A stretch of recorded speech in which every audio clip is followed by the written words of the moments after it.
So, let's talk about the economy. It's a question we all think about, right? Why can't we just fix it? Especially when things feel a little shaky. But behind that really simple question, there's one of the biggest, most fundamental debates in all of economics. I mean, it seems so straightforward, doesn't it? If the economy's a machine, shouldn't the experts just be able to pull a few levers and get it running smoothly again? Well, it turns out that machine is way more complex than you'd think. And the experts, they've been locked in this huge debate for decades over one big question. Should they be actively trying to steer the economy, or is the best thing they can do just to leave it alone? Okay, so on one side of this debate, you've got this classic line from a former Fed chair. The Fed's job is to take away the punch bowl just as the party gets going. This is the view that the economy is kind of inherently unstable. It can run way too hot, creating bubbles and inflation, or it can run too cold, which leads to recessions. And from this point of view, the job of policymakers is to be the responsible adult in the room, to manage things, to lean against the wind. And then you've got the complete opposite take. This one's from the famous economist Milton Friedman. He said, the real goal is to keep the monetary passenger from jerking the steering wheel and sending the car off the road. His argument? The economy is actually pretty stable on its own. The real danger isn't the road, it's the policymaker in the back seat trying to grab the wheel. In his view, it's often the intervention itself that causes the biggest crashes. So, this really sets up our two main camps. You've got Team Active, who believe the economy is unstable and needs skilled pilots to guide it. And then you have Team Passive, who think the economy is naturally stable and that those very same pilots are often the source of the turbulence. But what makes this whole debate so tricky? Well, it all boils down to one single massive problem. And that problem is time. It's a concept that makes every single decision incredibly difficult. And it can be summed up in just three little words. Long and variable lags. This phrase, coined by Milton Friedman, gets right to the heart of it. Think about it. When the Federal Reserve changes interest rates, the full effect, well, it doesn't happen right away. It takes a long time to ripple through the economy. And what's worse, that long time is totally unpredictable. It's variable. Could be months, could be years. You just don't know for sure. To really get your head around this, don't think about tinkering with a car engine. No, we need to think about something much, much bigger. Trying to manage the economy isn't like driving a car at all. It's like trying to pilot a supertanker. You turn the rudder, and for a long, long time, nothing seems to happen. So you turn it a little more. Then, finally, the ship starts to turn. But here's the kicker. It keeps turning, even after you straighten the rudder back out. It's so easy for even an expert pilot to oversteer, to overcorrect, and turn a small issue into a huge, zigzagging disaster. Friedman also had a much more down-to-earth analogy. It's like a shower with terrible plumbing. Come on, we've all been there, right? You turn it on, it's freezing cold. So you crank up the hot water, and you wait, then bam, you're suddenly getting scalded. So you panic and crank the hot water way down, and the whole cycle just starts all over again. That right there is the danger of trying to be too active with policy when you have these lags. Your solution for today's problem ends up causing tomorrow's problem. So you can actually break this whole delay down into two parts. First, there's the inside lag. That's the time it takes to even notice there's a problem and then get everyone to agree on what to do about it. You can imagine with politics, that can take forever. Then you have the outside lag. That's our supertanker problem, the time it takes for the policy to actually have an effect on the real economy. Something like monetary policy, decided by a central bank, has a pretty short inside lag, but oh man, does it have a long outside one. Okay, but this problem with time isn't the only headache for policymakers.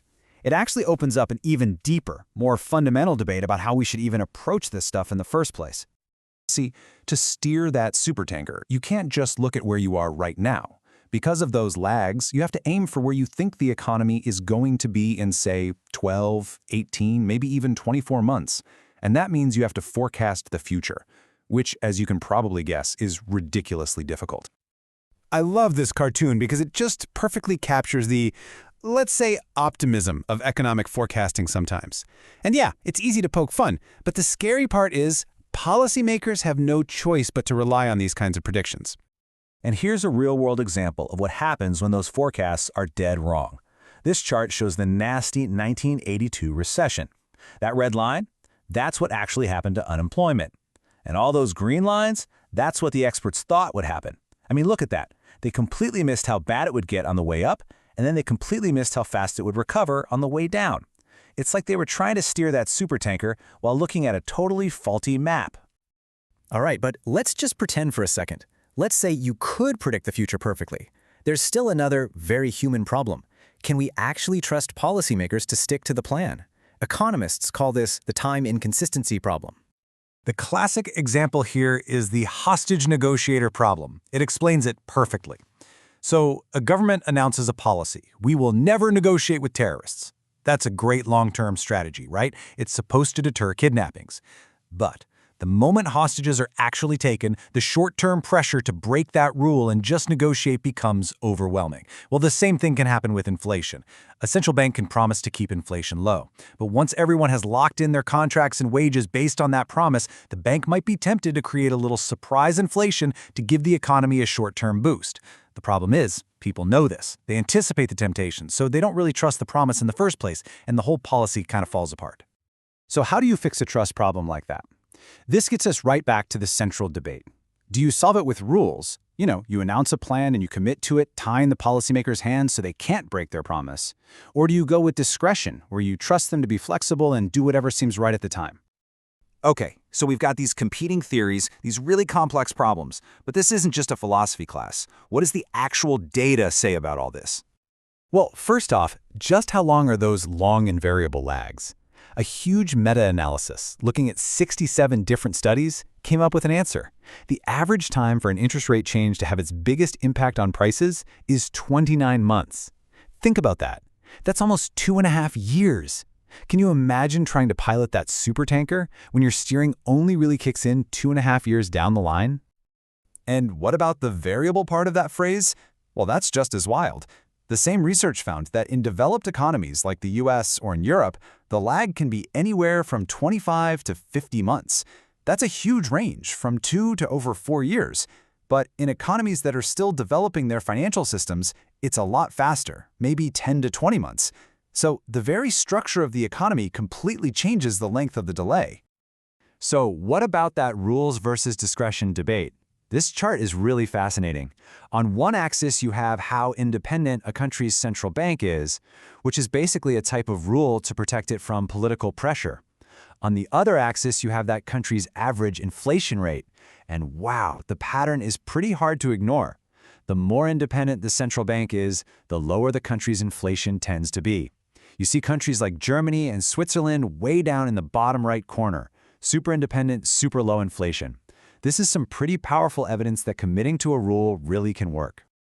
And so we kind of end up right back where we started. There's no simple, easy answer here. Knowing everything we know now, the risk of oversteering, the challenge of trust, who would you rather have piloting the economy? Do you want a flexible captain with total discretion who can react to anything, even if their reactions are super delayed and they might be tempted to go off course? Or do you want a captain who is committed to following a map, no matter what the weather looks like, providing stability and trust, even if that map isn't perfect for every single storm? That is the fundamental choice at the very heart of economic policy.